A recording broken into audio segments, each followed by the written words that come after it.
All right, this gives me a chance to discuss with my guests. And staying with me is Karen Felicia Nance, trial attorney.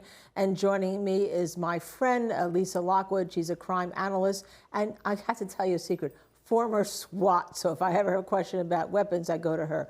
But Lisa, I'm taking you into a little different area here. Since we're listening to and want to get into Nicholas Cruz's head, no matter how dangerous that may be, all right, what does this testimony tell you about Nicholas Cruz's head on that day that the prosecution will allude to? Calm, cool, collected. And we know that with both of the visits to the various food places.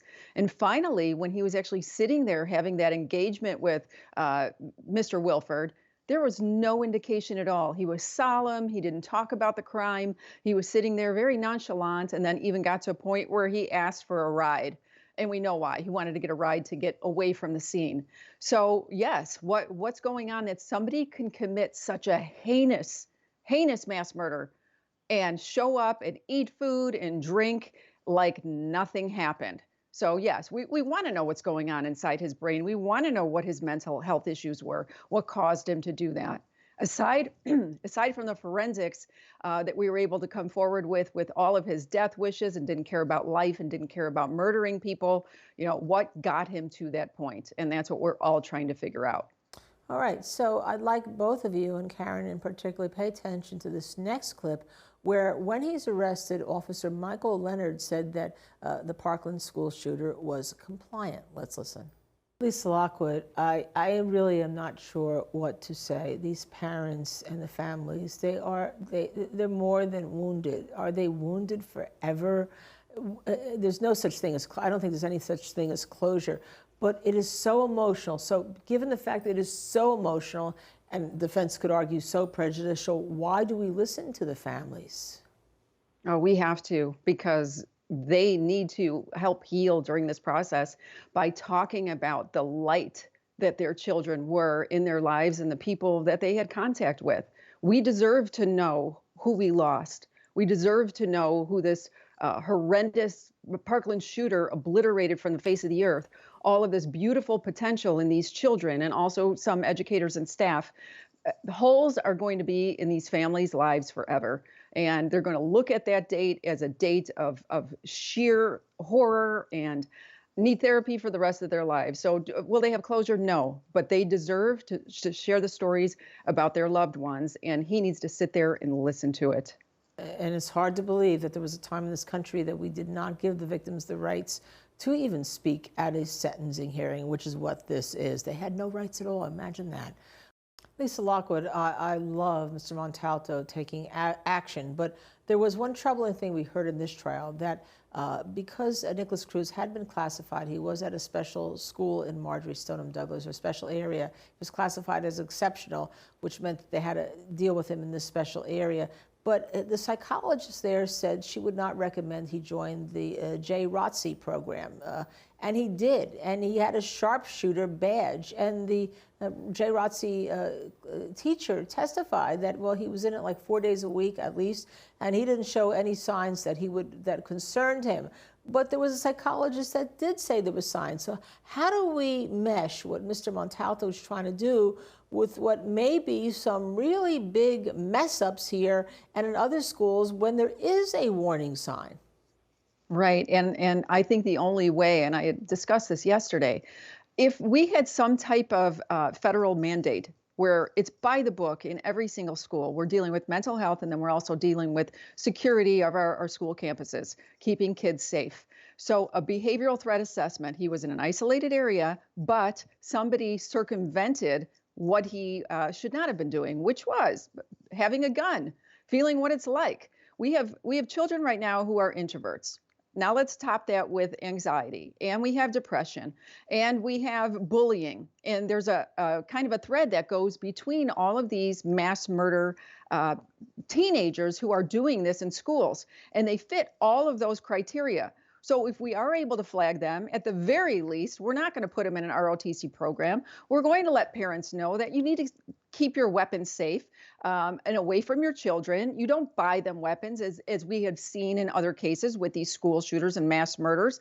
And these are the things that have to be. You got to dot the i's, cross the t's, and make sure that you're looking at all of these boundaries. Parents have to be educated, and educators need to be educated on how to deal with these children, especially since COVID and the lockdowns and the anxiety and depression is increased to record highs. We have children right now who need help, and these issues are not being addressed. So the only way that I see it is if there's some kind of federal program where it's across the board in all of our schools. Lisa Lockwood, I guess what you have to be careful for is that in this country we do have a lot of people with mental health issues. We don't want to stigmatize them.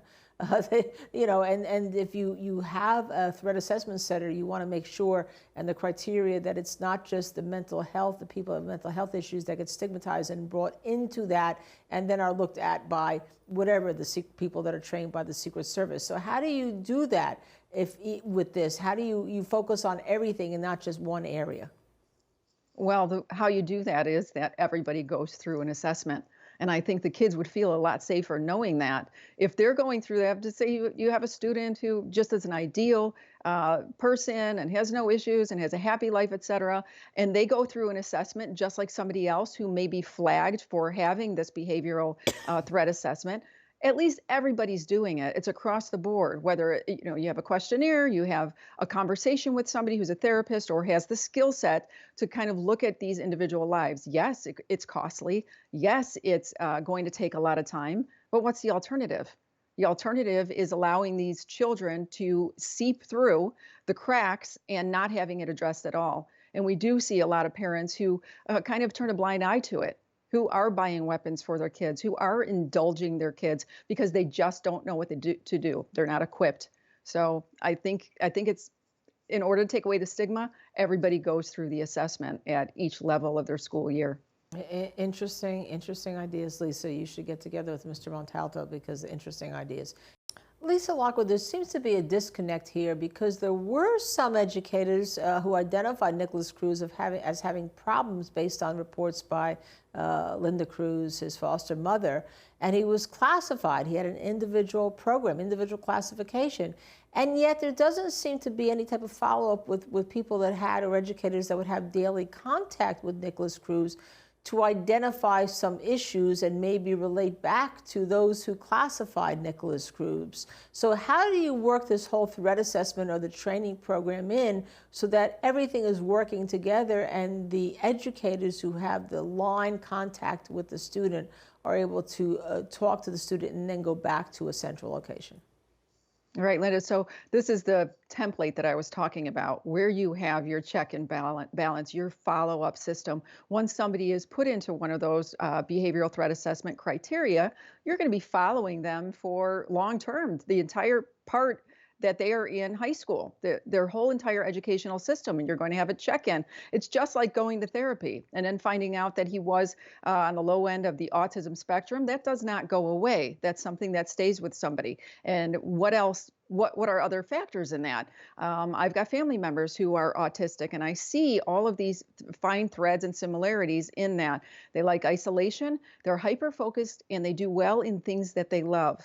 And it makes perfect sense that somebody who engaged in dangerous video games, who was online and on YouTube looking at murders and mass murders, would of course want to join the ROTC and focus on it and do the best that he can, because now the carrot at the end of that is firearms. And this is exactly what somebody like him needed. So having this slip through the cracks to me is just atrocious. It should never have happened. He should never have been a candidate for that program. And to me, the writing was on the wall. He was in a specialized program as an exceptional student, and putting him in that program made zero sense. And letting him get a sharpshooter badge also compounding the problem here.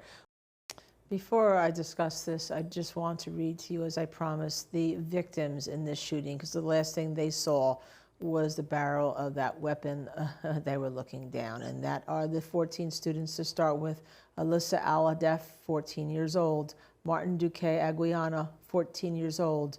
Jamie Guttenberg, 14 years old. Kara Loughran, 14 years old. Gina Montalto, 14 years old. Elena Petty, 14 years old.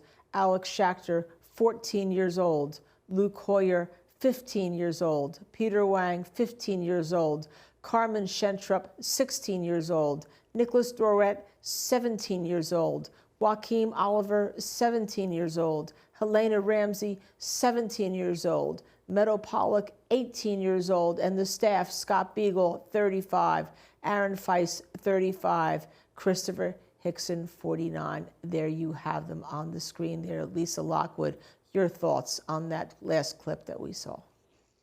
Oh, it's so upsetting because how are gun retailers trained? And he talked about, you know what, we look for red flags, but he gave him the gun 5 days after kind of the cool off period. He wasn't there for the sale of the gun. So he's going to ask the question, what is your intention? What do you plan on doing it?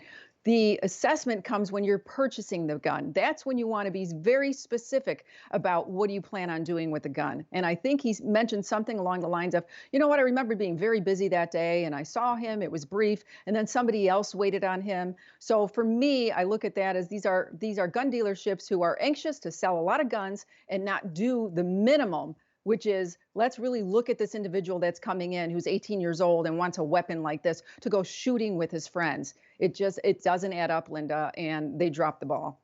And maybe there should be some requirement in the future that a school is contacted if the child or the young adult is in school.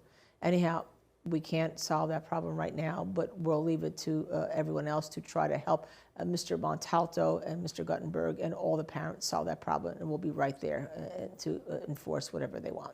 Anyhow, we're going to take a quick break here at the Law and Crime Network. When we come back, we'll be discussing Alex Jones. Yes, a circus in of himself, a circus, but the real actor in that is, we have to remember, is going to be 6-year-old Jesse Lewis, who was a student at Sandy Hook. So when we come back, with that in mind, we'll take a break.